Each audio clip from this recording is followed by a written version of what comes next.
नमस्कार दर्शक बंधु आपण को पुणी थे स्वागत करुच्ची ओडिया टीवी यूट्यूब चैनल आज आपण जो टॉपिकटा रही से टॉपिकटा हूँ सुभद्रा योजना को नहीं बर्तमान देखो सुभद्रा योजनार जो वेबसाइट रही से वेबसाइट टी कहीं जड़े हैक करदे आपने आउ से वेबसाइट आवेदन करंतु ना मुख्यतः जो सीएससी भिएलई भाई मैंने रही से मैंने आवेदन करंतु ना देखंतु तांकर जो आईडी पासवर्ड रही से आईडी पासवर्ड हैक हो जाइए जहाद्वारा आपण जो यूजर आईडी रही से यूजर आईडी शो करने जगह से हैकर यूजर आईडी शो करुच्ची। ओडिशा रे समस्तंकर यही प्रोब्लेम रही जहाँकि जिते भी आपणकर ओडिशा रे सीएससी भिएलई रही समस्तंकर यही सेम प्रोब्लेम रही जहाद्वारा आपने जहाँ भी आवेदन करेंगे से हैकर आईडी रे जहाँकि सब आवेदन हो जाती आपणकर आईडी शो करने कथा से हैकर आईडी रे जाके सब किछि हो जाउची। आपण माने से हैकर आईडी जदि देखिबे आज सकालू जाके 20 रु 25 हजार लोकंकर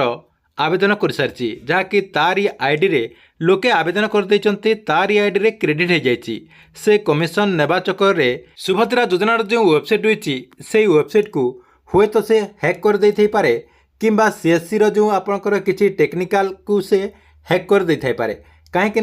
आपणकर जदि आईडी पासवर्ड देले तारी आईडी पासवर्ड जेहेतु शो करछि आपणकर ए दुईटी भितरु जोटा हो से हैक कर देछि।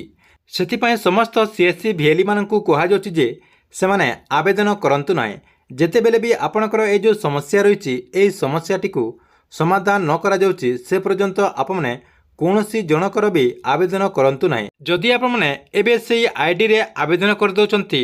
जहाँ भी आपने आवेदन करेंगे से बेनिफिशियरी डिटेल आपने पाइपर ना जहाँकि से हैकर आईडी रे से बेनिफिशियरी डिटेल रही से आपने हे तो पर हैरान रे पड़ पारती से आपको मुझे आउ थे कहीदे आपने जे पर्यंत सुभद्रा योजनार वेबसाइट किंबा आपणकर जो सीएससी रो किसी असुविधा जो होती यही असुविधाटी समाधान न हो